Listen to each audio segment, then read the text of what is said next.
السلام علیکم seventh class بیٹا، مجھے امید ہے آپ سب خیریت سے ہوں گے اور آپ کے گھر والے بھی سب خیریت سے ہوں گے۔ جیسا کہ آپ کو معلوم ہے کہ ہم نے کل شروع کیا تھا اپنا سبق نمبر 20، بک کے پیج نمبر جو ہے وہ 98 پہ یعنی 58 پہ، قائد اعظم محمد علی جناح جو ہمارے جو ہے وہ قومی لیڈر ہیں۔ تو ہم نے کل اس کا جو ہے وہ یہاں تک ترجمہ بما جو ہے وہ لفظی اور با محاورہ ساتھ عبارت کے ساتھ ہم نے اپنا سبق کمپلیٹ کیا تھا۔ آج ہے ہم نے سبق کا آغاز یہاں سے شروع کرتے ہیں۔ بدأ محمد علی جناح رحمہ اللہ السیاسۃ عام 1950۔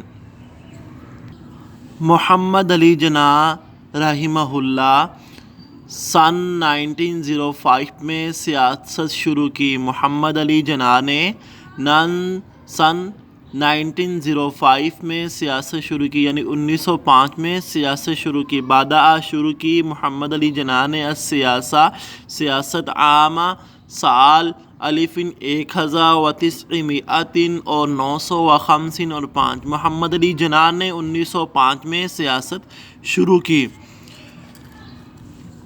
والتحق بالکانگریس، اور پھر جو ہے وہ کانگریس میں شامل ہو گئے۔ یہ اس کا کانگریس کا ہی مفہوم ہے، اس کا معنی بھی کانگریس ہے۔ ثم اکتشف علیہ ان الحنود لیسوا مخلصین للمسلمین۔ ثم پھر اکتشف ظاہر ہوا علیہ ان پر کہ بے شک جو ہے ہندو، ان الحنود بے شک ہندو، لیسوا نہیں ہے وہ، مخلصین مخلص، للمسلمین مسلمانوں کے ساتھ۔ پھر ان پر ظاہر ہوا کہ بے شک ہندو مسلمانوں کے ساتھ مخلص نہیں ہے۔ فانضم الی مسلم لیگ، تو پھر انہوں نے جو ہے وہ مسلم لیگ میں وہ جو ہے وہ انہوں نے شمولیت اختیار کر لی۔ فانضم پس شمولیت اختیار کر لی مسلم لیگ میں انہوں نے، کنہوں نے؟ قائد اعظم نے۔ الرابطہ اسلامیہ، اس کا معنی بھی مسلم لیگ ہے۔ ونظمها وأيقظ المسلمین فاجتمع، انہوں نے جو ہے وہ انہوں نے انہوں کو منظم کیا، وأيقظ المسلمین، اور مسلمانوں کو بیدار کیا، یعنی کہ انہوں نے مسلم لیگ کو جس کی جو ہے وہ تھی ایک لیڈرشپ، ان کو منظم کیا اور پھر مسلمانوں کو انہوں نے بیدار کیا۔ فاجتمع المسلمون تحت قیادتہ، پھر انہوں نے مسلمانوں کو اپنی قیادت میں اکٹھا کیا۔